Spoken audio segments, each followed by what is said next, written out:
Did not get everything that we wanted to get out. The COVID surge. 100,000 Americans admitted to hospitals, the most since last winter. New reporting on when younger children will be eligible for vaccines. Wildfire emergency. Thousands evacuate as the Caldor closes on Lake Tahoe. And remembering one of America's favorite actors, Ed Asner. You got spunk. Well, I hate spunk. This is the CBS Evening News with Nora O'Donnell, reporting from the nation's capital. Good evening, and thank you for joining us on this busy night. Tonight we are following two major stories: this staggering destruction caused by Hurricane Ida along the Gulf Coast. We're going to begin with America's longest war tonight, because that war is officially over. The last American military plane left from Kabul's airport at 3:29 p.m. Eastern Time. A moment in history as that C-17 cargo plane carried the remaining U.S. troops, the top U.S. diplomat and general, out of the country. 20 years after the U.S. toppled the Taliban in the aftermath of 9/11, that group is back in full control. And in what's being called the largest airlift in U.S. history, coalition forces brought more than 123,000 civilians out of Afghanistan in recent weeks, including roughly 6,000 Americans. The military could not get everyone out, but said efforts to evacuate them will continue even without a U.S. military or diplomatic presence.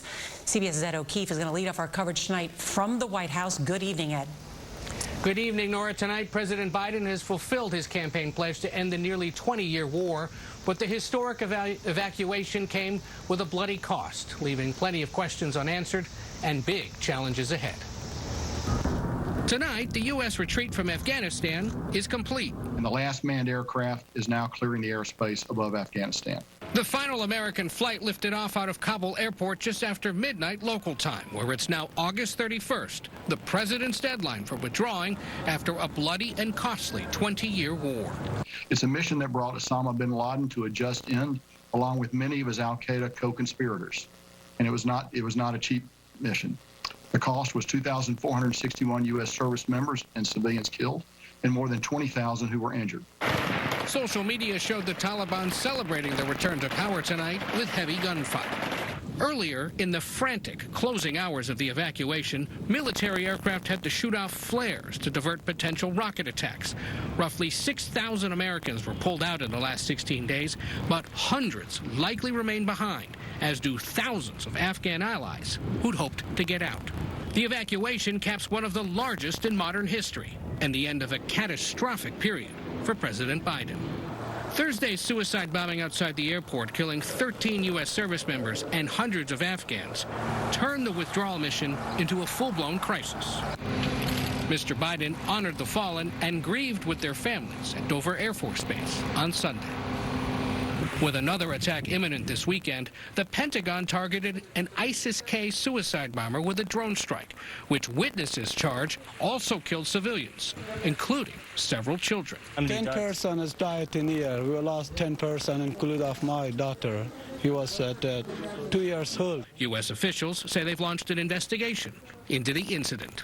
We are not in a position to dispute it right now. And Ed joins us again from the White House. So what happens to those Americans that are... The Americans left behind out. The sad thing is we are leaving Americans in enemy territory, and it didn't have to happen that way. If we had planned for this and not set an arbitrary date and rather made it missions-based, we could have saved all Americans, plus those interpreters that you know worked so closely with our special forces. Now they've been left behind, and their fate, unfortunately, is very certain. But how much credit do you give the Biden administration, the U.S. military, especially, Congressman, for in the past couple of weeks, only about 2 weeks, together with NATO allies, getting more than 120,000, mostly Afghans, but more than 6,000 American citizens out of that country? Well, I do think the airlift we got to get very intense at the end. But why do we have to wait until the last couple of days before this had to happen?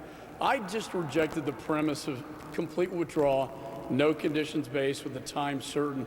That's a prescription for disaster. And then we saw ISIS-K hit the airport. And Wolf, that's when all the gates were welded shut. And so, like the girls that were supposed to get into our SIV applicants, to our Americans sitting outside the gate for hours, if not days, not being able to get in, as we had calls flooding into our offices. This was not done efficiently. I mean, you're going to hear a lot of stories, Wolf, and some I can't talk about right now because of operational security, but now that we're going to be out of there, you're going to hear a lot of stories about what really happened. Yeah, the reason they started this airlift so late is because they were stunned that the Afghan military and the Afghan government simply collapsed and simply gave up, walked away, and the Taliban came in to Kabul, came in and took over the entire country. They were assuming, and maybe this was an intelligence blunder or whatever, but I want to get your thoughts, Congressman. They were assuming that the Afghan government would be in power and the Afghan military, 250,000 or 300,000 troops, would not simply run away. Well, I don't think this was an intelligence failure. I got the intelligence assessment since May. Ambassador Crocker and I wrote the New York Times article saying this is what you have to do. The IC got this right every step of the way, that the Taliban, it was going to be fast deterioration, Taliban's going to take over, Afghan army is going to implode. And what happened with the army, they saw the United States abandoning, and then President Ghani basically left his own people in an act of cowardice. And then when they have no governance, the United States is abandoning them. They're asking the question, what are we fighting for? It imploded very fast. I thought it was very foreseeable. I think the intelligence community thought so too, the top generals. The president, I think, ignored those warnings and went with this sort of fantasy that we're going to negotiate with the Taliban and everything's going to be fine. Yeah, I think they thought it was going to be at least a few months. They didn't think it was going to be a few days, as it turned out to be. Correct. As you know, Congressman, Schubert is the second West River Republican to announce plans to run against Thune. The South Dakota Republican primary is in June.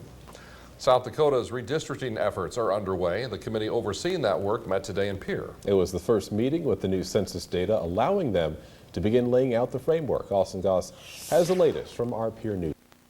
And the people of the Gulf, as long as it takes for you to recover.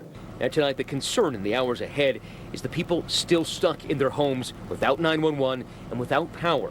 Many now turning to social media. Right now, we're checking on everybody that we can. Concerned families messaging Vincent Ocello over Facebook, asking him to check on their missing loved ones. And stranded residents reportedly giving a thumbs up to the Coast Guard, waiting to get out. And Matt Gutman, just extraordinary reporting all night long, all day long. He's with us from Houma. And Matt, more than 1 million customers, as we said, without power, and they said possibly for weeks. And I know there are reports many people are still stranded tonight. You're learning new information about the rescue operation underway? It is breathtaking in scale, that rescue operation. Already 5,000 National Guards here, more on the way. Virtually every local and state and federal agency sending personnel and vehicles. And of course, hundreds from the Cajun Navy with their high water vehicles and shallow draft boats. And perhaps what we saw in LaPlace encapsulates everything. The Cajun Navy scooping people up from that high water, ferrying them to the interstate where Coast Guard and National Guard helicopters took them to safety. I'm told they're going to continue working until nightfall and then start right back up in the morning. Hundreds, David, have been rescued so far. We're thinking about everyone there in Louisiana tonight. Matt, thank you. And of course, one of the major questions going into this hurricane in New Orleans was, would the levees hold? It turns out they did, but what happened to the power grid?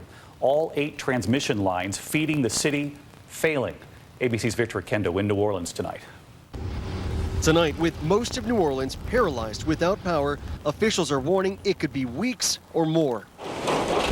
The storm, the strongest to hit the city since Hurricane Katrina 16 years ago to the day. The winds keep picking up, and this rain has just been relentless. Watch as it just rips right down this street in downtown New Orleans. Orleans Parish losing power, lights from emergency vehicles piercing the darkness on New Orleans city streets. 1 million in the dark. The utilities, rebuilt after Katrina, did not hold. This massive transmission tower mangled, power lines falling into the Mississippi River. Ida damaging all 8 transmission lines that supply the New Orleans area with electricity.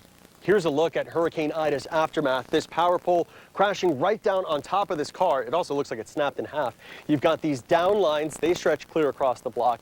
And then take a look at that house down there. Another pole coming down right on the roof. Leah Marchand had power until 7 p.m. and then I screamed. It was a big, huge flash. And then there was traveling fireballs arcing up and down the lines. You saw this happening? Yes, they were green and purple and orange. Officials say the pumps that keep the floodwater out of New Orleans are running on generators, and the levees and flood walls built after Katrina held. The worst case scenario, it did not happen.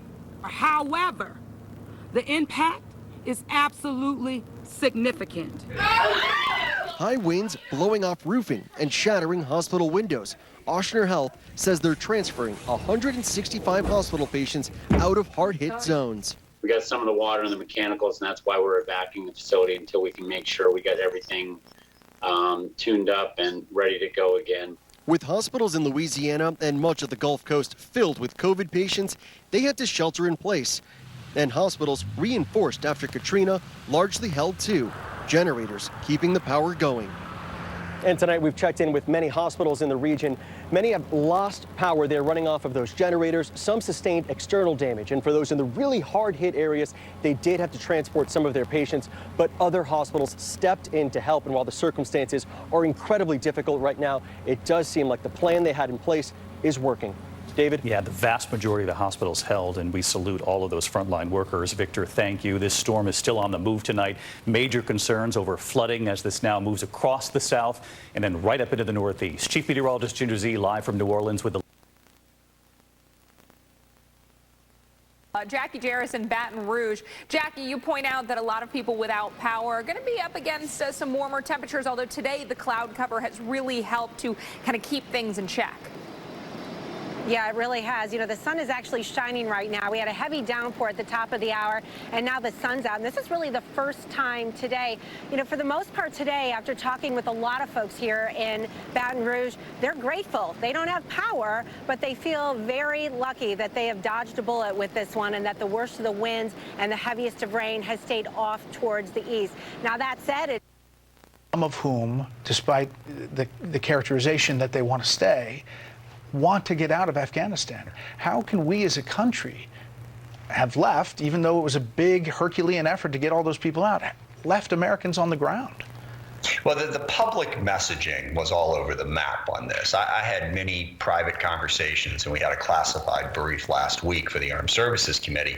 And look, the mission was clear in that context. And I questioned, so they kept saying, we'll have the mission complete by August 31st. And I was like, well, what is the mission? And publicly, as you said, the mission was get everybody out. But that really wasn't the mission because of the danger. And it makes perfect sense to have this fixed date. Once the Taliban stopped supporting our ability to be there, the mission got a ton more dangerous, and it was dangerous enough as it was, given the threat from ISIS. That was all well understood. So what the mission really was, get as many people out as we possibly can by August 31st when our troops come out, and try to make sure we maintain the conditions with the Taliban to continue to get people out after that, even after our troops have left. And no, I don't think that they made that as clear publicly as they should have. They kept saying things like what the president said, when that was not really what they were trying to do. And I understand that. I mean, they were in a very dangerous situation, and they were arguably putting more lives at risk by staying than by going, but that should have been a lot clearer than it was. Mr. Chairman, you know, as chairman of the House Armed Services Committee, that we have the best military in the entire world that can do really anything it wants to. Don't you think that we handed too much control over to the Taliban, too much hat tip to the Taliban, too much control around the airport? Why didn't we control that environment and try to get more of those people out? First of all, I disagree very importantly with one aspect of what you said, the idea that the American military can do whatever it wants.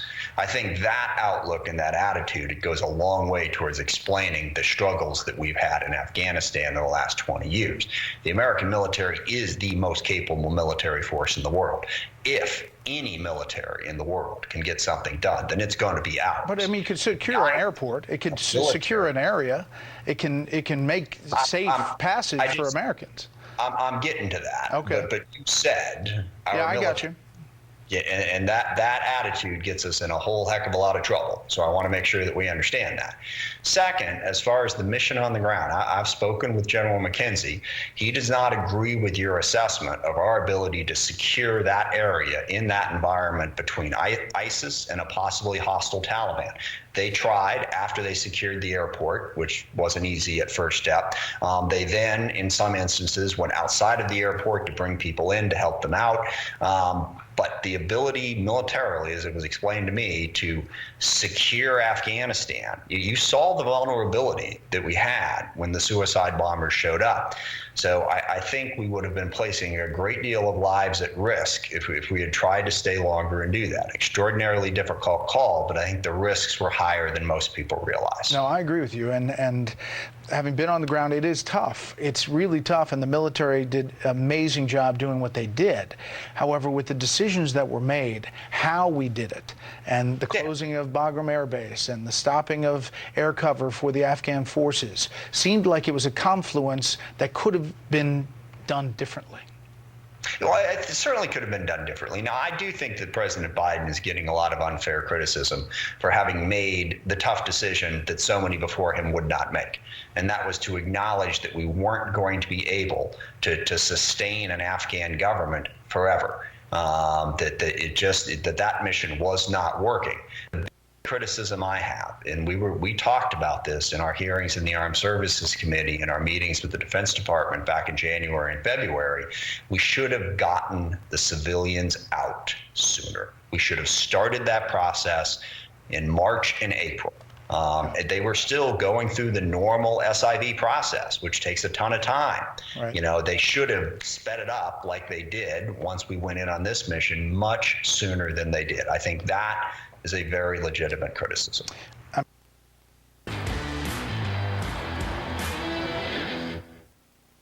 Frequent and complete bowel movements, and is proven to help relieve overall. And we turn now to the Delta COVID crisis. The variant surging, a problem in many parts of the country, and especially in areas with lagging vaccine rates. That includes Florida and Texas, and places where GOP governors have been increasingly warring with not only the science, but their own constituents. It's a story we've been staying on with Dr. Dean, among others, and I want to bring back into the conversation on this topic Dr. Howard Dean and historian Michael Beschloss. Governor and Dr. Dean, one of the things that you and I have discussed repeatedly, but for good reason, is Governor DeSantis in Florida.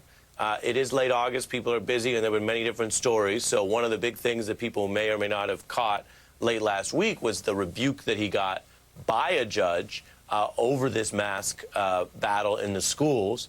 Writ large, Florida increasingly looks like the example of what not to do. The hospitalization and death rates over the past moving average the past week are the worst of any time ever in this crisis. And so turning to you as both someone who practiced medicine and also made health policy calls as a governor, what is it important for Americans to understand going forward about what we can learn from these different places when it's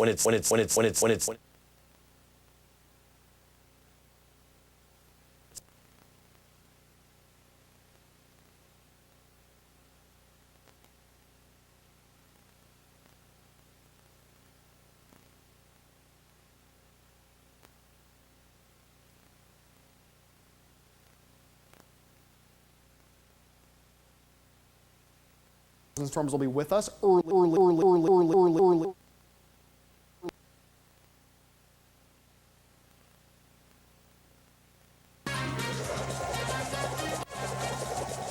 Hold on.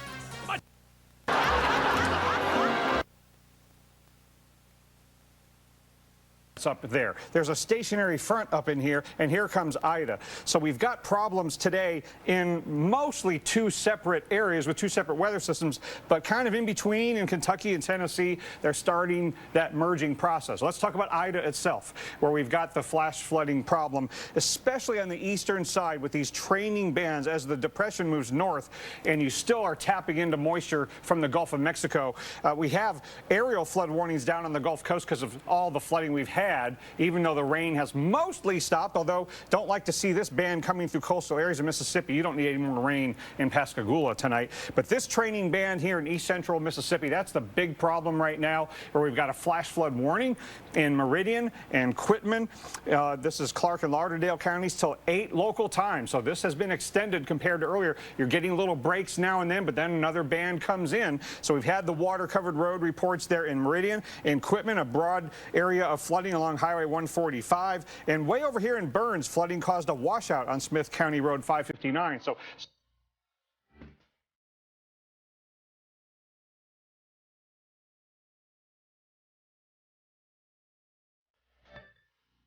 tightness, face, lip, or tongue swelling, rash, itching, or hives have happened. Tell your doctor about dental problems. As severe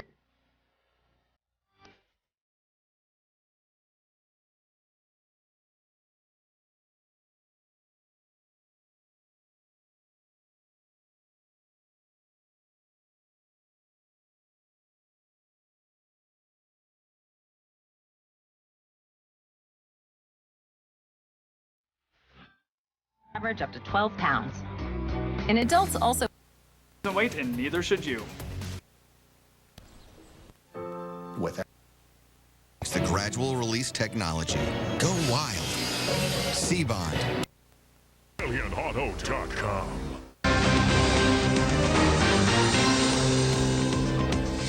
Every single U.S. service member is now out of Afghanistan. I can say that with 100% certainty. You would like to bring out everybody that wanted to come out.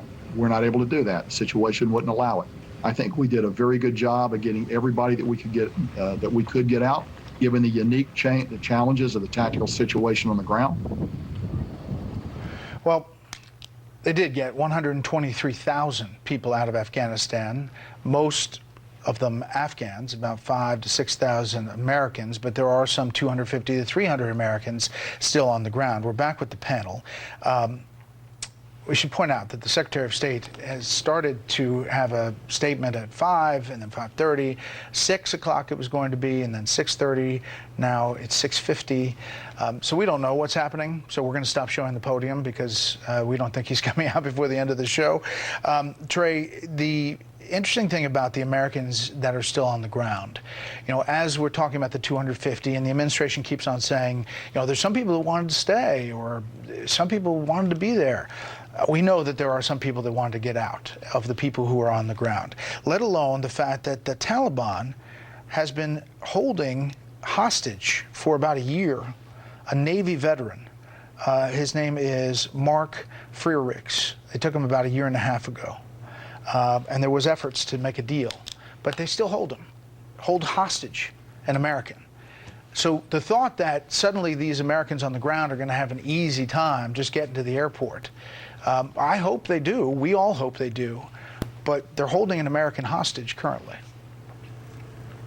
Yeah, I mean, how would you, going through TSA is one thing. How would you like to go through the Taliban to get to the airport? Look, Biden said Americans, we're not leaving until Americans are gone, and we're gone. And there's still Americans there. And equally importantly, there are people who sided with America who will be killed because come hell or high water, Joe Biden decided August 31st, that's it, we're out. Molly. People keep conflating the proper decision to end the war in Afghanistan with the manner in which it was done. We just heard about President Biden saying that he wasn't going to leave until all Americans were out. He also said it would be a safe and orderly withdrawal. He said that it was highly unlikely that the government would fall to the Taliban. It is the withdrawal that has been the problem, and this ending of the war does not change the fact that that incompetence must be dealt with. All right, Juan, quickly. Well, I think there was never going to be any easy exit, and now you have warlords versus ISIS versus the Taliban, making it an even more dangerous scenario there.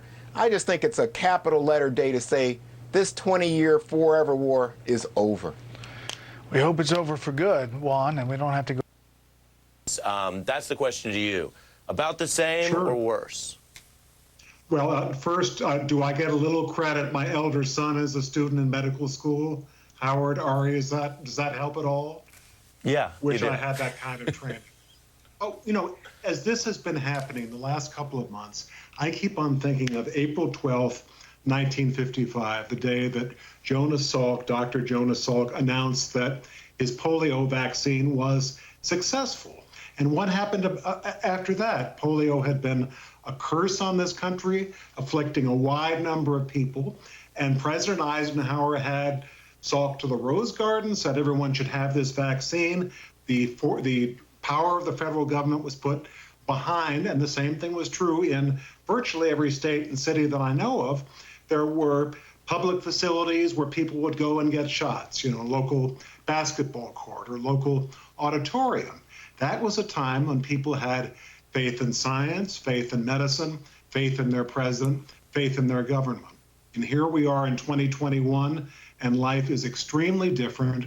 And you've got two other factors here that are creating what I see as this atrocity of the last number of months of politicians, particularly Republican governors, making political capital by demagogically urging people or encouraging people not to get vaccinated, even though in private they know it's a good thing and in many cases have been vaccinated themselves. Look at Greg Abbott in Texas.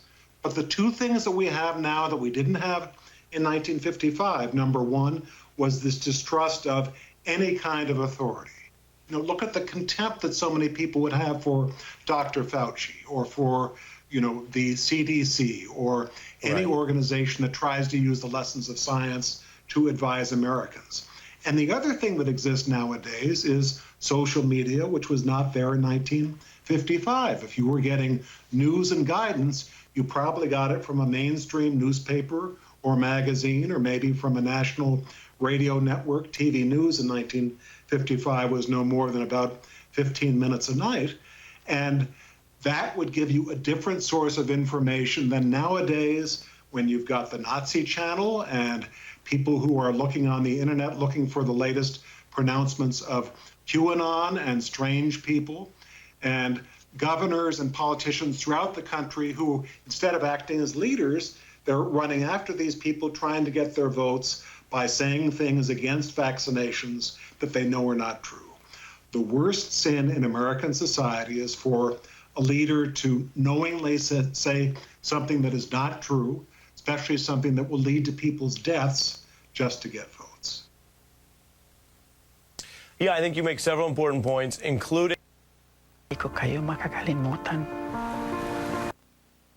opportunity. It's a powerful symbolic moment for everyone in the world to see. Let me get some final thoughts this hour, at least from David Axelrod and Douglas Brinkley. David, what do you think as we await the Secretary of State? I think that it's a sad day, it's a messy day, but I think as you'll hear from the president tomorrow, the question that we have to step back and ask is, what were the alternatives? How long? It was 12 years ago that Joe Biden asked the generals, well, how long? I mean, how does this end? How long will we have to stay? And no one had a very good answer for that. And here we are 12 years later. We would have had to re-engage the Taliban if we were going to stay. And how long would we have stayed? Hold on a second. To stay forever? Here's the Secretary of State, Antony Blinken. Good evening, everyone. 18 days ago, the United States and our allies began our evacuation and relocation operation in Kabul. As you just heard from the Pentagon, a few hours ago, that operation was completed. More than 123,000 people have been safely flown out of Afghanistan. That includes about 6,000 American citizens. This has been a massive military, diplomatic, and humanitarian undertaking. We investigate. Corporate greed exposed. The power area. And again, you can see those areas of rain to the west that we showed you on the Skycam moving in. Now, we have had some severe weather right in this area. Let's see if those warnings are still in effect. So yes, they're still in effect. There's two of them there, those two small ones, but looks like they've been replaced. See how it's kind of flashing that? Yeah, okay, that's the new one right there. That's the new severe thunderstorm warning. Tonight, the true scope of the deadly devastation from Hurricane Ida revealed here in Louisiana. The state of emergency after Ida roared ashore as a monster, Category 4, causing catastrophic damage. 1 million people without power, including all of New Orleans. The urgent search, the National Guard rescuing residents trapped in homes by widespread flooding. The death toll from Ida rising. And the stunning new images, roofs ripped off, homes flattened, buildings collapsed, entire communities cut off. And my conversation with one of the hero nurses who stayed behind at the hospital to keep dozens of newborns safe in the storm. Ida, now a tropical depression, on the move tonight. Our team fanned out here on the ground, and Al Roker with a new track. Plus, the other breaking headlines. All U.S. forces are out of Afghanistan, ending America's longest war. But there are still American citizens who have been left behind. And the new attack on the Kabul airport just as American forces were leaving. Plus the solemn homecoming for the 13 U.S. service members killed in that suicide attack. And the major move by the EU, new travel restrictions proposed for unvaccinated Americans. It comes as COVID hospitalizations in the U.S. hit alarming heights not seen since the winter surge. This is NBC Nightly News with Lester Holt. Substituting tonight and reporting from New Orleans, Tom Yamas. Good evening, I'm Tom Yamas, in for Lester. We are coming to you tonight from an American city in crisis and a region in need of help. Hurricane Ida causing catastrophic damage. The view from above, just a glimpse of the actual pain felt on the ground. Families in Laplace, Louisiana, running from Ida's surge overnight, and today pulled from their homes in boats. Hospital staff caring for sick patients as parts of their buildings came apart. In Grand Isle, Ida's force and surge captured on camera in real time.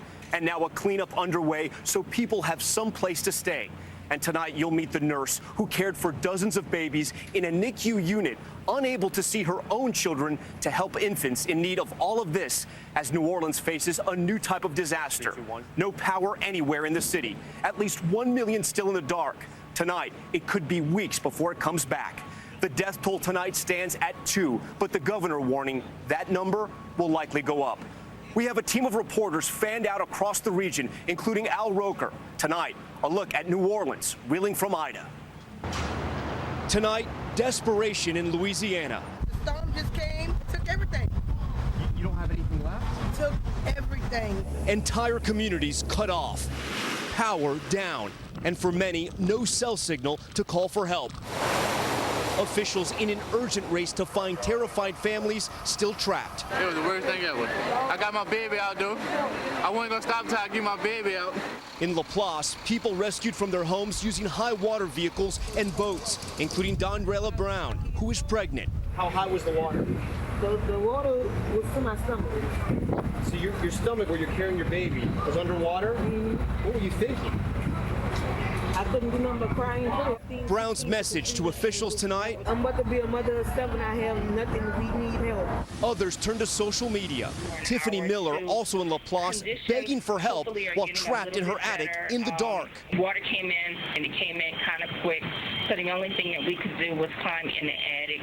So far, 5,000 National Guard troops have been activated. 25,000 cleanup crews from 30 states are on the way. Officials warning conditions are still very dangerous, including possible alligator-infested floodwaters. And the death toll here is likely to rise. What I can tell you is that the last couple days have not been good for our state, and for the next several days and weeks, they will not be easy either. The damage to the power grid alone is described as catastrophic. The entire city of New Orleans without electricity. Some outages could last for weeks. This is a massive electrical tower that collapsed during Hurricane Ida with several feeder bands all throughout New Orleans. A lot of people think this may be one of the epicenters of the city's power problems. So many tonight anxious about how long this could last. You look at this and you're thinking we're not going to have power for weeks, if not months. Exactly. Exactly right. It's going to be a long time before they have power here again. All of it beginning Sunday as the powerful storm made landfall. So the eye wall of Hurricane Ida is now approaching New Orleans, and we are feeling those hurricane gusts somewhere around 85 miles per hour. And And the sad part is things are only going to get worse. And they did. Winds reaching more than 170 miles an hour on the coast. Power lines like these stood no chance. The rain relentless, testing the state's upgraded levees, which thankfully appeared to have held. At the height of the storm, this woman, a nurse, had to be pulled from her car. With daylight, the damage revealed roofs torn from building after building, trees down everywhere. Massive debris seen all across New Orleans streets. This boat tossed into the middle of a highway. We know Hurricane Ida had the potential to cause massive damage, and that's exactly what we saw. Some communities like Grand Isle along the Gulf Coast completely cut off. And tonight, with power out and communications down, it's still impossible to assess the full impact of this monster storm. You see what's happening here, and the need for help is real because several of Louisiana's cities were in Ida's path of destruction. Homa, about 60 miles southwest of where we are, saw some of the worst of it. Our Morgan Chesky is there tonight. Tonight, this is Homa, a hurricane-beaten, wind-battered shell of a city, one of the first to suffer a direct hit from Ida. This is the worst I've ever been through. I'm never staying home again, I tell you that. I'm definitely going to evacuate. I'm never going to chance this again. The storm pummeling the area with gusts topping 140 miles an hour, ripping off roofs in seconds, and leaving homes shredded. For Dale Crocker, a total loss. He spent today with his service dogs, salvaging whatever he could, recalling the moment Ida turned his home inside out. I can't hear, but I heard that. At nearby shelters, dozens tried to figure out what comes next. They're gonna push me homeless. Me and my family, seven people in the household. Jerome White and his dog Rocky rescued by police when storm surge started rushing into their home. The water was right here on me. They were lucky because help came. The city's police chief says his office couldn't immediately respond to so many of the desperate calls because sending teams out would have put them in danger. Cruisers unable to compete with debris-covered roads. We had a lot of calls for rescues. What do you tell them? I can't save you if I can't save myself first. Ida leaving nothing untouched. Even a power plant specially built to withstand a Category 4 hurricane, no match for the storm, knocking out Homa's power. At Chabert Medical Center, a delicate but urgent race against time. When Ida tore off part of its roof, staff scrambled to protect ICU patients. And I could actually feel the building swaying. Today, ambulances stretched around the building, rushing one patient after another to clinics and hospitals that still had room.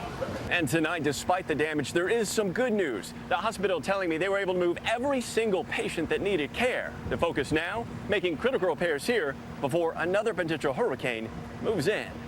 Tom? That is a bit of good news about those patients there. Morgan, thank you. And there is growing desperation tonight in Grand Isle, a community on one of Louisiana's barrier islands. And says one good thing that's come out of this pandemic is more people pursuing nursing as a career. She says that interest will be vital to meet the demand moving forward. In Aberdeen, Cooper Seamer, Dakota News Now. Someone who either lives in Yankton or visited recently is a little richer at this hour. According to the South Dakota Lottery, a Powerball ticket worth $2 million was sold at the Hy-Vee on Broadway Avenue there. The winning ticket matched the 5 numbers seen on your screen, but not the Powerball number. It marks the first time a $1 million prize was sold in South Dakota since 2013. Now, if you're the winner, officials say to sign the back of the ticket immediately. They also suggest visiting a financial advisor before validating your win. The Validation Center is located here in Sioux Falls. Redistricting efforts underway in South Dakota. Through Louisiana and Mississippi, and we'll be in touch with them. They'll tell us where the next destination is, so we'll be off to another place to help restore power there. All right. Well, I mean, obviously you guys know the storm's moving north and east. We've got the clearing. The sun is beginning to come out, which means it's starting to get warmer, and we got to get the air conditioning back on for all these people. It starts here. It's going to be a long process. Of course, there's so many more still without power, but at least we're getting this thing done sooner rather than later. From the evacuation that just concluded. It will take time to work through a new set of challenges, but we will stay at it. John Bass, our former ambassador to Afghanistan, who returned to Kabul 2 weeks ago to help lead our evacuation efforts at the airport, will spearhead our ongoing work across the State Department to help American citizens and permanent residents, citizens of allied nations, special immigrant visa applicants, and Afghans at high risk if any of those people wish to depart Afghanistan. We're deeply grateful for all that John did in Kabul for his continued commitment to this mission, as well as the extraordinary consular officers who were serving by his side. Fifth, we will stay focused on counterterrorism. The Taliban has made a commitment to prevent terrorist groups from using Afghanistan as a base for external operations that could threaten the United States or our allies, including al-Qaeda and the Taliban's sworn enemy, ISIS-K. Here, too, we will hold them accountable to that commitment. But while we have expectations of the Taliban, that doesn't mean we will rely on the Taliban. We'll remain vigilant in monitoring threats ourselves, and we'll maintain robust counterterrorism capabilities in the region to neutralize those threats if necessary, as we demonstrated in the past few days by striking ISIS facilitators and imminent threats in Afghanistan, and as we do in places around the world where we do not have military forces on the ground. Let me speak directly to our engagement with the Taliban across these and other issues. We engaged with the Taliban during the past few weeks to enable our evacuation operations.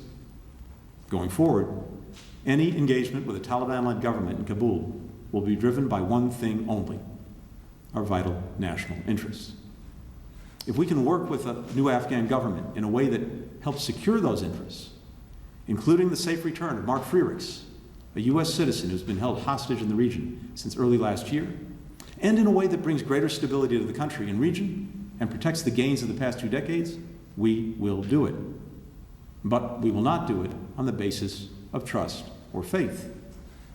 Every step we take will be based not on what a Taliban-led government says, but what it does to live up to its commitments. The Taliban seeks international legitimacy and support. Our message is any legitimacy and any support will have to be earned. The Taliban can do that by meeting commitments and obligations on freedom of travel, respecting the basic rights of the Afghan people, including women and minorities, upholding its commitments on counterterrorism, not carrying out reprisal violence against those who choose to stay in Afghanistan, and forming an inclusive government that can meet the needs and reflect the aspirations of the not carrying out reprisal violence against those who choose to stay in Afghanistan, and forming an inclusive government that can meet the needs and reflect the aspirations of the Afghan people. Sixth, we will continue our humanitarian assistance to the people of Afghanistan. The conflict has taken a terrible toll on the Afghan people. Millions are internally displaced. Millions are facing hunger, even starvation. The COVID-19 pandemic has also hit Afghanistan hard. The United States will continue to support humanitarian aid to the Afghan people. Consistent with our sanctions on the Taliban, the aid will not flow through the government, but rather through independent organizations such as UN agencies and NGOs. And we expect that those efforts will not be impeded by the Taliban or anyone else. And seventh, we will continue our broad international diplomacy across all these issues and many others. We believe we can accomplish far more and exert far greater leverage when we work in coordination with our allies and partners. Over the last 2 weeks, we've had a series of intensive diplomatic engagements with allies and partners to plan and coordinate the way ahead in Afghanistan. I've met with the foreign ministers of NATO and the G7. I've spoken one-on-one with dozens of my counterparts. Last week, President Biden met with the leaders of the G7 countries, and Deputy Secretary of State Wendy Sherman has been convening a group of 28 allies and partners from all regions of the world every other day. Going forward, we'll coordinate closely with countries in the region and around the world, as well as with leading international organizations, NGOs, and the private sector. Our allies and partners share our objectives and are committed to working with us. I'll have more to say on these matters in the coming days. The main point I want to drive home here today is that America's work in Afghanistan continues. We have a plan for what's next. We're putting it into action. This moment also demands reflection. The war in Afghanistan was a 20-year endeavor. We must learn its lessons and allow those lessons to shape how we think about fundamental questions of national security and foreign policy.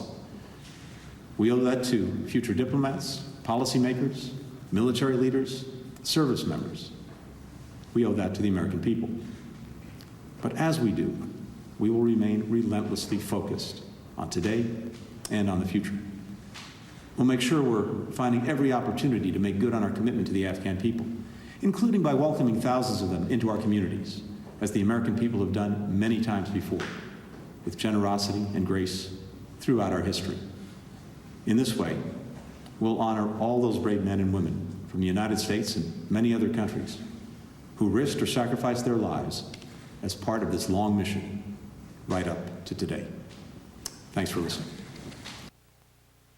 Speaking after the last U.S. military plane has left Afghanistan, marking an end to the bloody 20-year war, saying he believes right now 6,000 Americans have been evacuated and that there are less than 200, closer to 100 Americans, he says, who still want to leave the country who are still there.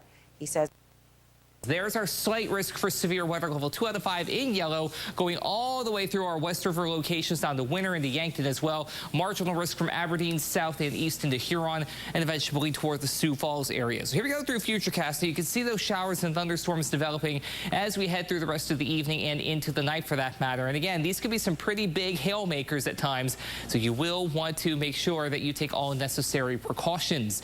By Tuesday morning, though, at least after the morning commute, we're looking pretty good. Not a whole lot happening, but then we do start to see some redevelopment with another area of low pressure that's going to come in later Wednesday. So this is Wednesday afternoon into the evening. We see some showers at first, and then showers and thunderstorms redeveloping for central and northeastern parts of South Dakota. Everybody gets in on an opportunity for some rain as we head toward Thursday. Tonight, showers and thunderstorms possible. White House. I want to start with Alex Marquardt. Caitlin Collins is also with us at the White House. But Alex, first to you, it is a monumental day. 1 minute before the stroke of midnight in Afghanistan, that last U.S. military plane took off.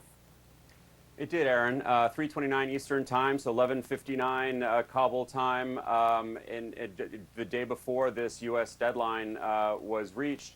Aaron, when we see Secretary Blinken, we're reminded today that he is the most senior Biden administration official to speak. And that is to make clear that now they see this, when they look at Afghanistan, they see it as a diplomatic mission. The general of Central Command earlier today called this the diplomatic sequel. And what Tony Blinken is doing here is trying to make clear that that diplomatic mission is no longer ending, not just in practice and in purpose, but also physically. They will be moving their diplomatic operations to Doha in Qatar to be led by the Deputy Chief of Mission, who was working in Afghanistan. And of course, Blinken is saying that one of the main priorities going forward now is going to be getting out those American citizens who still want to leave, as well as the Afghans who have worked alongside American forces and diplomats, and who would be targets of the Taliban. But what was really remarkable, Aaron, was how much seems to hinge on that coordination and cooperation with the Taliban, starting with how the airport's going to function, making the assumption, counting on the Taliban to let people out of the country if they've got the right papers, as they have promised to do. So much, and then counterterrorism operations as well. Blinken by no means said that they will rely solely on the Taliban for those things, but they are certainly going to be huge players in this. So much of this hinges on what the Taliban does, Aaron. It's Neutrogena. Labor Day weekend and beyond. Stay with us. Much more coming up on Dakota News Now after the break. The federal government stepped in immediately. The president signed off on the declaration of emergency right away, which released and freed lots of money and resources. The National Guard is on the ground as we speak, going into those areas where people were able to reach us by 911, as well as those areas where we suspect people did not get a chance to get out to evacuate in time. So, Congressman Carter, of the things that are needed now, what would you say are the priorities? I would say right now, search and rescue obviously is number one. Saving lives. Saving lives is number one. Quality of life comes next. making sure that we have secured everyone who's in a dangerous position and gotten them to higher ground where they are safe and secure and stabilized. Then second, of course, is making sure that we get power back on the grid and make sure that people that are sheltering in place have the comforts of air conditioning. It's very hot in August in Louisiana. It's a sweltering heat and very dangerous for senior citizens as well as children. And Congressman Carter, I know a lot of people are asking or are trying to compare this to Hurricane Katrina. I assume you were in the area back then. Why would you say that the destruction has so far not been worse, and certainly loss of life, thankfully? I've experienced both. I lived through Katrina and now Ida. And I will tell you the most significant difference is 16 years ago, we did not have the built-up levee system that we have today. The federal government investing the money into building our levees up to prevent or protect us from a storm like this looks like it's really paid dividends. Having the ability to have our communities not as ravished as they could be, and they're pretty bad now, but certainly a lot better than they were 16 years ago because we did, in fact, invest in stronger levee protection, and we'll continue to build on that. Representative Troy Carter of Louisiana's 2nd Congressional District, we certainly wish you and all your constituents the very best as you work your way through this. Thank you for joining us. Thank you. Louisiana's Lieutenant Governor Billy Nungesser is in Plaquemines Parish, and he joins us now on the phone. Song. To me, it's like to the south and off towards the east, that little wobble that brought it farther to the east of Baton Rouge. Wholeheartedly attempted to be accomplished. I just don't know that. I don't trust politicians, and I don't trust this type of diplomacy any further than I can throw it, and a guy with no legs can't throw real far. The end, few Afghans believed in a government that they never felt was theirs or wished to wade through its bureaucratic red tape. They kept turning to informal and community-driven dispute resolution and local figures they trusted, and this left the door open for the slow return of the Taliban.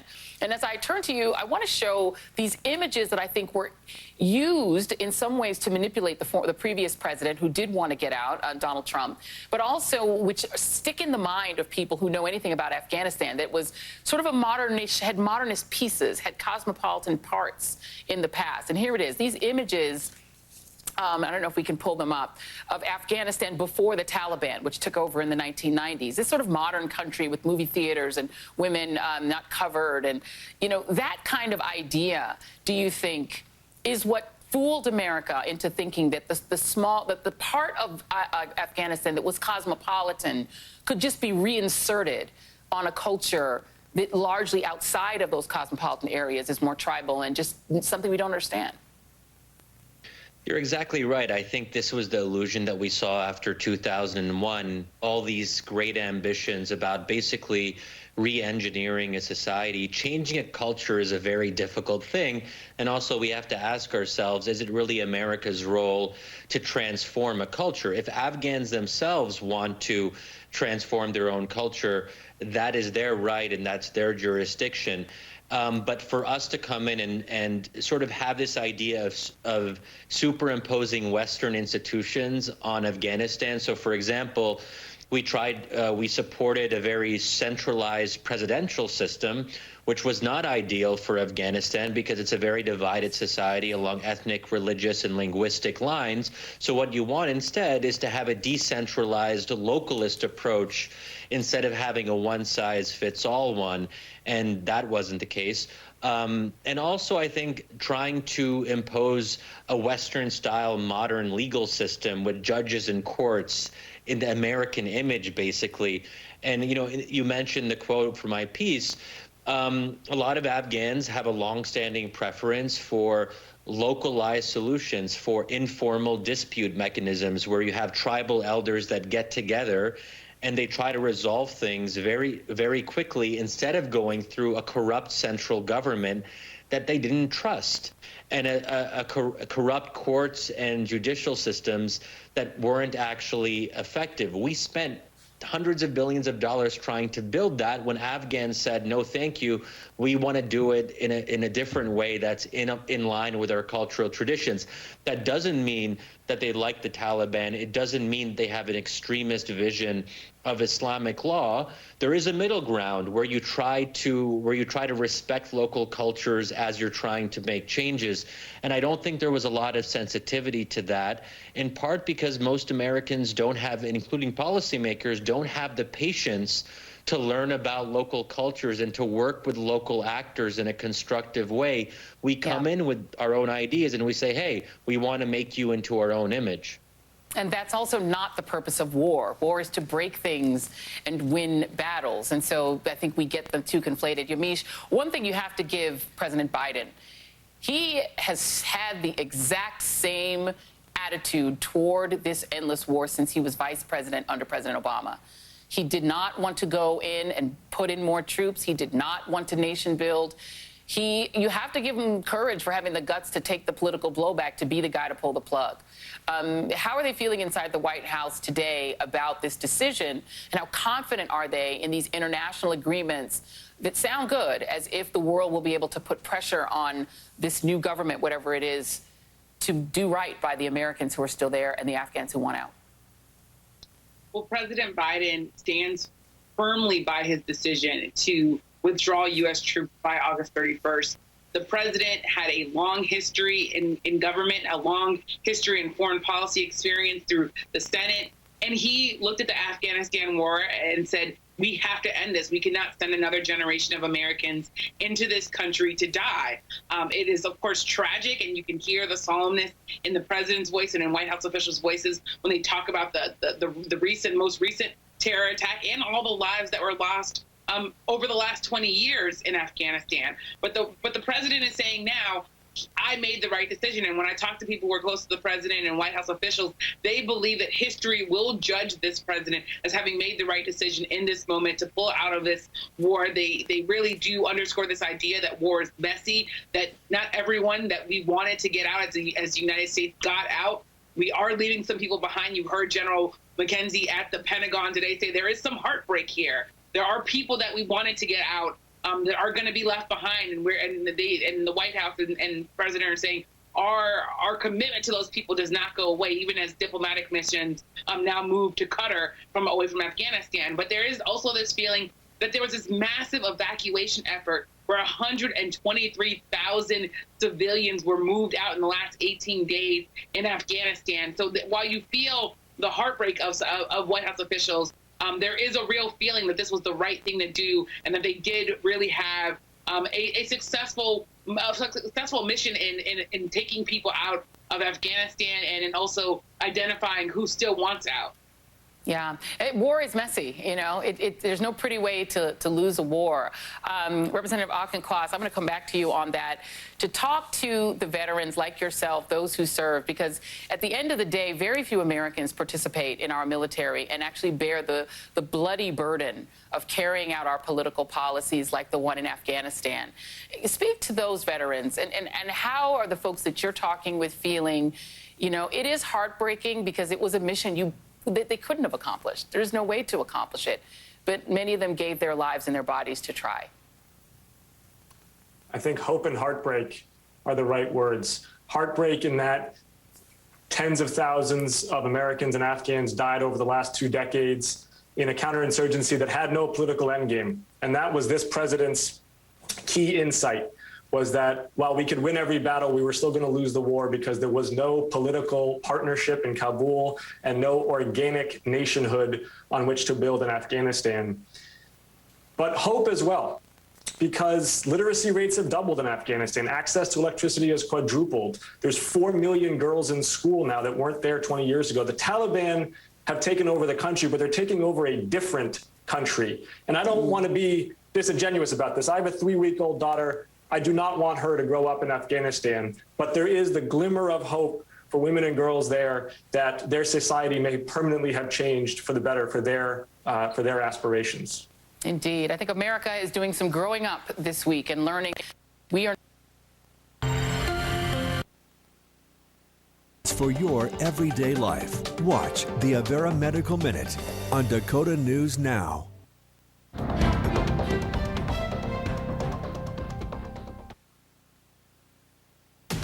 Dakota News Now begins with an alert from the First Alert Weather Center.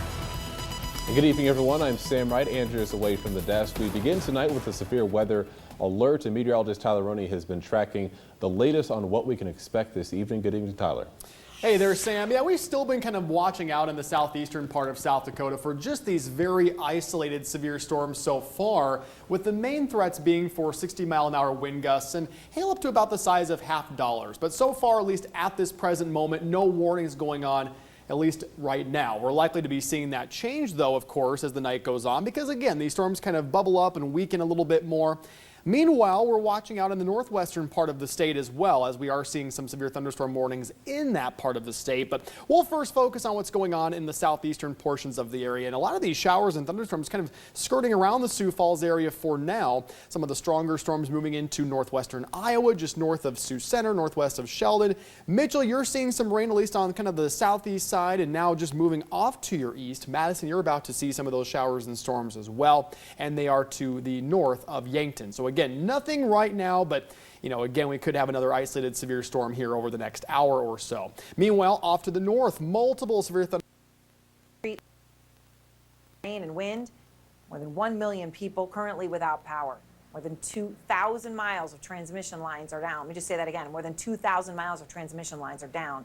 And people, many of them, without cell service either, so they can't even call for help. Already, more than 5,000 members of the National Guard have been deployed to help in the rescue and recovery efforts that are underway. The Coast Guard is also now on the ground. I'm going to be speaking with the man leading that mission in just a moment. I do, though, want to begin President Biden today saying that the administration will do everything it can to help those affected by the storm. Here he is.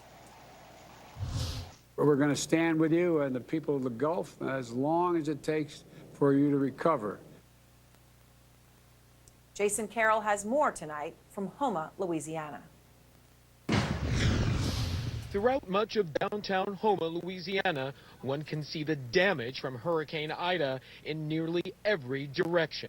This was once the childhood home of Harrison Short. His great-grandmother lived here. Now it's all gone. My whole childhood is just gone now.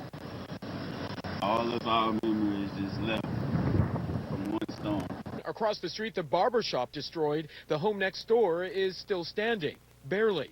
Lionel Hawkins says part of the roof is damaged, his carport gone. He waited out the storm with his wife at their home, and at one moment he says the wind was so bad they thought they would not survive. It was scary though, and me and my old lady prayed and went down and got on our knees, asked the Lord to take care of his sparrows and protect us. You know what I mean? Give us another opportunity to breathe. You got down on your knees and prayed? Yes, sir. Lionel, what do you think? Next time a Category 4 comes through here, will you evacuate? I'm getting out of here. Winds topping more than 100 miles per hour swirled around Houma for hours as Ida crawled across the southwestern section of the state. Portions of the Houma Terrebonne Airport destroyed. Countless numbers of homes damaged under Ida's crushing wind gusts. Tim Fauquier came out and found someone else's roof had landed on his car, crushing it. Thankfully, it missed most of his home. I heard a big thump on top of my house and never ever stabbed me. And you're trying to figure out whose roof it is? Whose roof it is. I mean, it could be from this building over here or that one over there. Across from the bank. Yeah. And our restaurant's in the backyard, so we're not sure where the roof came. That's our Jason Carroll in Houma, Louisiana tonight. I want to go 10 or 11 districts. Now, how they do that is they take the rural vote to manipulate the urban, or they use the urban to influence the rural. And that's not fair to either the rural or the urban voter. I think the South Dakota Legislative Research Council has created a tab on the homepage of their website that allows South Dakotans to get the latest information related to this. That includes meeting dates and case law also related to redistricting. Live in Pierre, Austin Goss, Dakota News Now. Austin, thank you. On to a COVID-19 update in South Dakota. The number of active cases has climbed back above 4,300 for the first time since mid-January. And this comes as the DOH reports more than 460 new cases and 5 new deaths. The number of hospitalizations is around 170. Today's report does not include data from the weekend.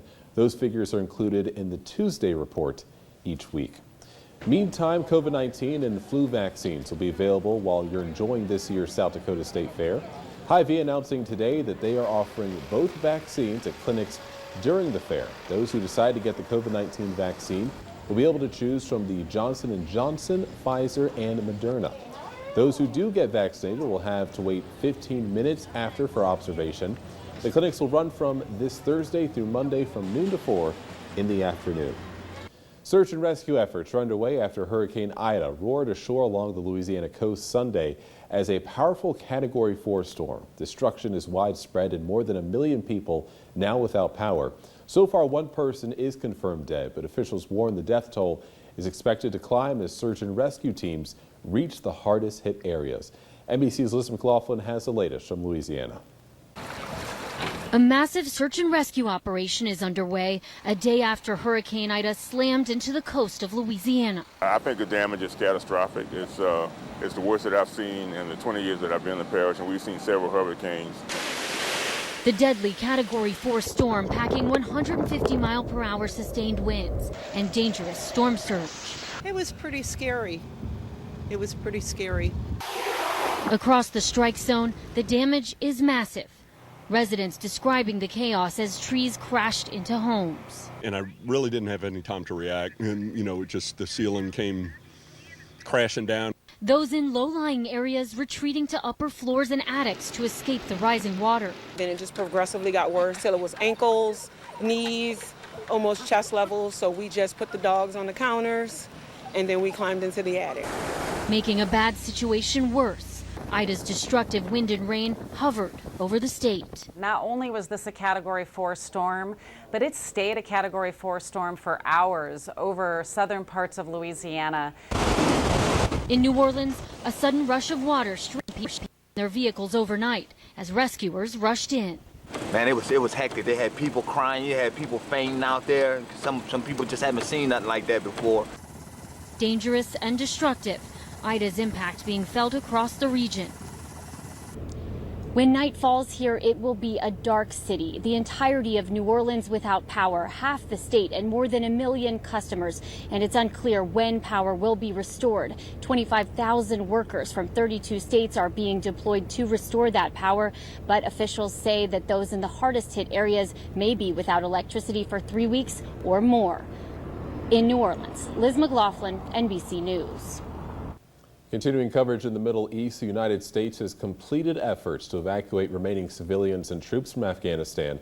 And as America finishes its longest war, U.S. Senator Mike Rounds is laying out what's next. Jacob Sosmo has been keeping an eye on this story for us today. He joins us with the latest from the Now Desk. Hey, Jacob. Yeah, hey there, Sam. That's right. The Pentagon announcing America's final evacuation today, just ahead of the August 31st deadline. Now, according to the White House, the U.S. evacuated more than 116,000 people since the Taliban took over the capital city of Afghanistan, Kabul. Now, Senator Mike Rounds says his office has been working with National Guard members trying to get translators and other Afghans out of the country. But to evacuate all of them before the deadline, he says, is unlikely. Now, moving forward, Rounds is focused on rebuilding relationships with allies and others, and doesn't know how much safer America is after its longest war. The reason why we were in Afghanistan in the first place was because of the lawlessness that existed under Taliban rule. The attack on 9/11 originated from Al-Qaeda in Afghanistan. Now we're back to the point where Al-Qaeda in Afghanistan will continue to exist and to grow. Now, Rounds commented on protecting America from terrorists out of Afghanistan, saying, "We are not as safe today as we were a year ago." Live at the Now Desk, Jacob Sersosimo, Dakota News Now. Jacob, thank you. Getting to a quick doctor's appointment, that can take a lot of time and take a lot of gas money. And that's if you have a car. Coming up, the cost of transportation hurdles in rural America. And we're still tracking the threat for severe weather across our area tonight. Another round of showers and thunderstorms on the way. We'll time them out coming up in your first alert forecast. There's always a demand for blood donations, particularly over holidays like Labor Day, but you can help by participating in the All-American Blood Drive. That takes place Friday morning, September 3rd, over at the Avera McKinnon Fitness Center. For more information, including how to make an appointment, that is available over on DakotaNewsNow.com. And we'll be right back. Certificate for online media workers be threatened or beaten. So it's very unclear exactly how normal life will be. We do know that there have been door-to-door searches and some reprisal attacks against people associated with the security forces from the former government. So the scenes at the airport are really indicative of how frightened people are that things will go south very quickly. And speaking of fear, it was ISIS-K that took responsibility for the terrible bombing that killed so many people, wounded so many last week. What is it that people think could happen with ISIS, which clearly they are there in Afghanistan? They are there, and they've been there for years. It was, around about 2015 when they really started to first show up, and the Americans and coalition forces really led a campaign against the group that massively degraded them. And ironically, at the time, that campaign, that was an aerial campaign that involved also the Taliban fighting the group in this sort of very loosely, indirectly coordinated fight where you had American air power and the Taliban on the ground fighting the group. Since then, it's believed to have been reduced to just a few hundred people. But now you're going to have the Taliban in an awkward position where they risk losing fighters to ISIS if they're seen to be too soft, to be too liberal, to be too westernized, if they're seen to compromise as they try to rule a country and actually govern a country. So you'll see that rivalry reignited, the rivalry for foot soldiers, for resources, for land and territory. And the last thing, Jane, we know that the Biden administration has been saying they are looking to the Taliban to make sure that people who still want to get out of the country are going to be able to get out. But what is the reality for people still there who didn't get out, who wanted to get out? The reality, Judy, for people there tonight is they now have no functional airport right now, and they don't know when it will reopen. The commercial flights stopped weeks ago, and the airport is not operating or receiving commercial flights. There's attempts to get it up and running, but that could take weeks or even months. There are overland routes out via Pakistan, but those are still very dangerous. People would still have to travel across. If you're in hiding, the last thing you want to do is present yourself to any kind of Taliban officials at a border post. So this is an extremely difficult position. For anyone still trying to get out, it's likely that they'll go to ground and hide for a while. But the Taliban has said they will let people go? They've been saying that for some time now, that they won't stop people from leaving. But then again, you'll see them do the opposite. They will stop people from going to the airport. They have been for several days. And it really will depend on whether or not an individual who's leaving is likely to be hunted by the Taliban for their association with the former security services, or whether that person will just face a kind of pressure or a kind of disapproval for leaving. Somewhere on that sliding scale, people will take their chances and try to leave, or they'll try to hide. So many questions and so much fear still very much there in Afghanistan. Jane Ferguson, thank you for your extraordinary reporting. Thank you, Judy.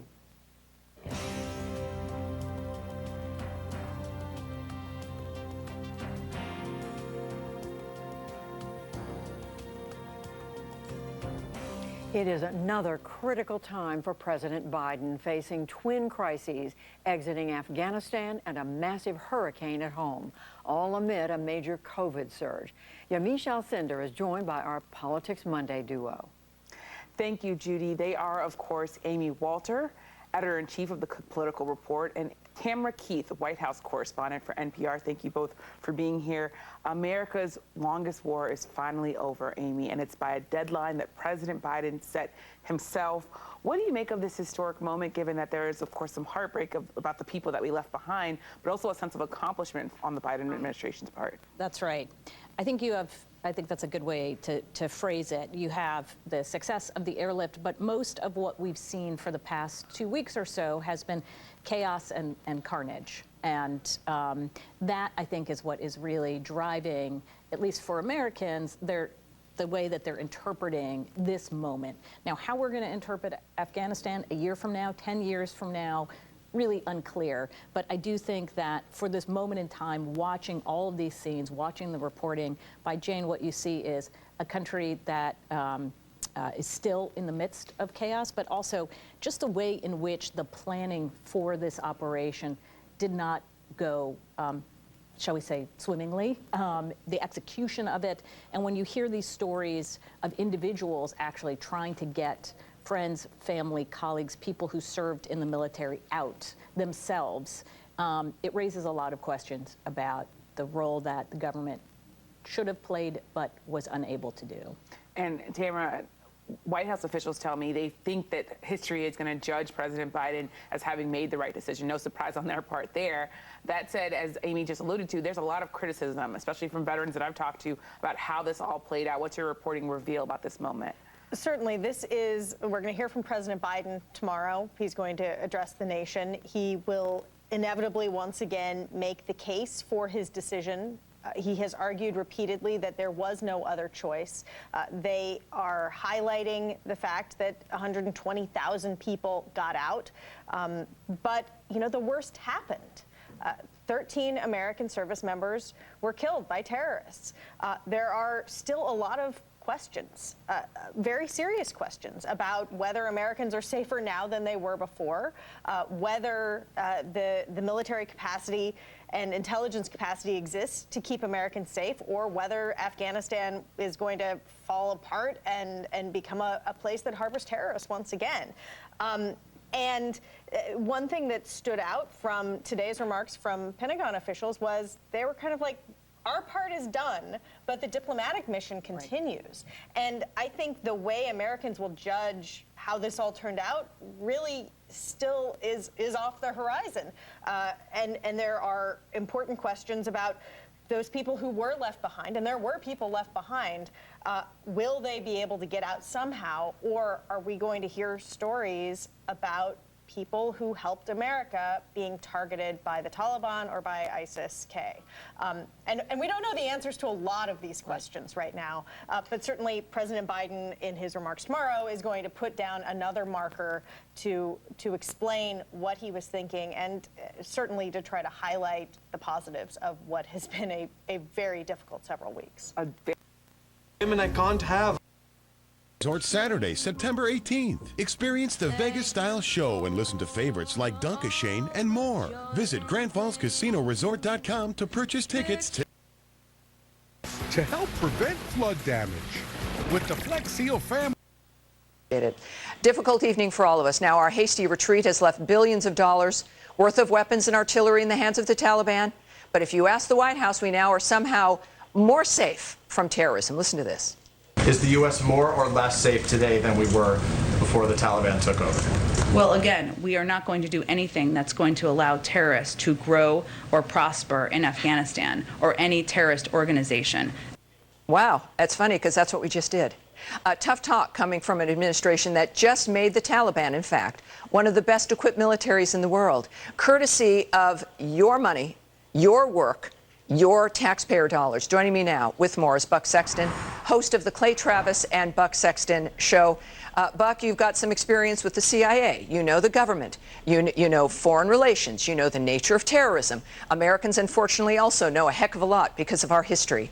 How do we, for the viewers, really try to come to terms with what's happened here? I'm not accepting it. I refuse to accept it. How do we come to terms with what we need to do and how we think this is going to unfold?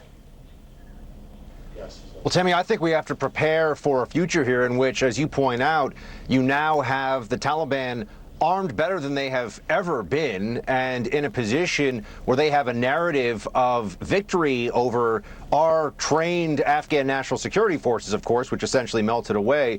But beyond that, this is going to play into broader jihadist propaganda about how yet another great imperial power has gone down in Afghanistan. This could become a clarion call for other international terrorist organizations around the world. They may not set up shop right away openly in Afghanistan, Afghanistan, but the threat that it will pose to us in the future will be even greater in many ways because it will be a state that has learned a lot about our weaknesses. It'll be a government that understands how to play the system a bit better, and it's going to be wealthier, better armed, as we already pointed out, and also with that victory narrative. So we've got some real challenges in the future in Afghanistan. And, you know, this You wrote a piece today in the Bulwark that was really smart, talking about how that same ethic has now just transferred onto the vaccines.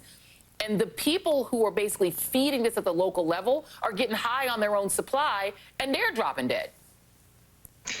Yeah, I mean, there's a pattern here where you have these talk show hosts who, mock the vaccines, who mock masks, who even write parodies of the mask, and then they contract the disease themselves. And maybe too late they realize they made a terrible mistake. But it makes you wonder, were they doing more than just talking about it? Were they encouraging behavior to the people around them, the people who listen to them, who take them seriously and literally? So they're vectors of disinformation, but maybe even worse than that. But I have to say something, though. David Frum made the point after I wrote that, saying, at least that the talk show hosts who have been mocking the vaccines and then refuse to get the vaccines and then get sick and die, at least they're not hypocrites. At least they're walking the walk, unlike the folks from Fox News who are mocking the vaccines while being vaccinated themselves. So at the top of the food chain, you have people who are completely hypocritical, who, as we know, Fox News has a requirement that everybody has to be vaccinated. So what they're doing is they're spreading this anti-vax message to their own supporters, but they're not living it themselves. So as tragic as it is that you have these talk show hosts who have, succumbed to the COVID karma of getting the disease themselves and dying, and it is a tragic, these are tragic stories, at least they walk the walk, unlike the Tucker Carlsons and Laura Ingrams of the world. Well, I mean, Ben, that's why I equate them to sort of the low level. You are beautiful as ever. I got some curves and I'm proud of them. Called tardive dyskinesia, Nebraska and southeastern South Dakota. A lot of that, though, should stay to the southwest of Sioux Falls, by the way. But speaking of Sioux Falls, the next 10 days, upper 70s tomorrow. Get a bit of a break throughout the day tomorrow. Again, that chance for rain is mainly for the early morning hours, and then we'll be dry for the day, and that'll be the case on Wednesday, too. Tracking more chances for showers and storms on Thursday for all of us. The recess that members of Congress were supposed to go back and sell the $3.5 trillion social services package. They're not talking about that all that much now. It's more Afghanistan and COVID. Yeah. Well, thank you so much, Amy and Tam. Hopefully next time we'll give you a little bit more time, but I appreciate you both coming on. Welcome. Welcome.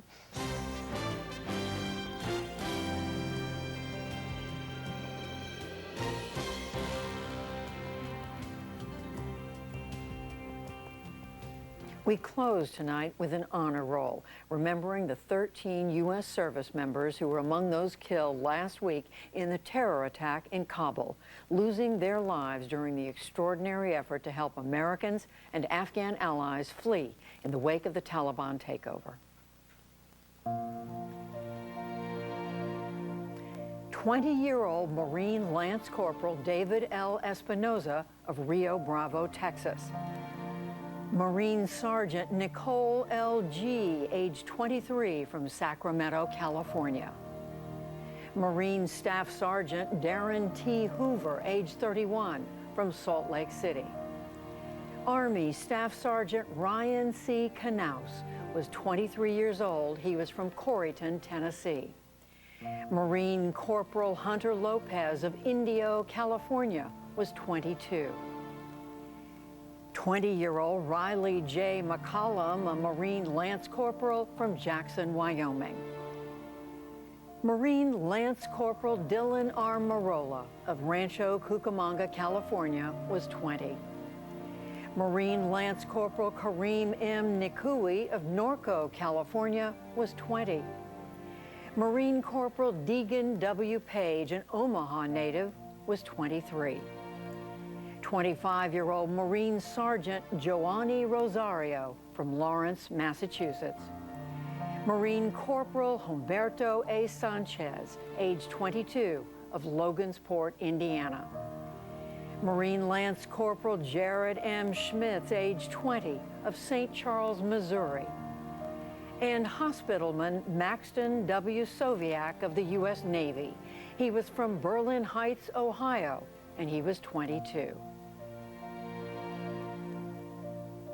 Our hearts go out to the families and loved ones of each one of these young men and women, and we thank these young people for their ultimate sacrifice in service of our country. And that's the NewsHour for tonight. I'm Judy Woodruff. Thank you. Please stay safe, and we'll see you soon. Major funding for the PBS NewsHour has been provided by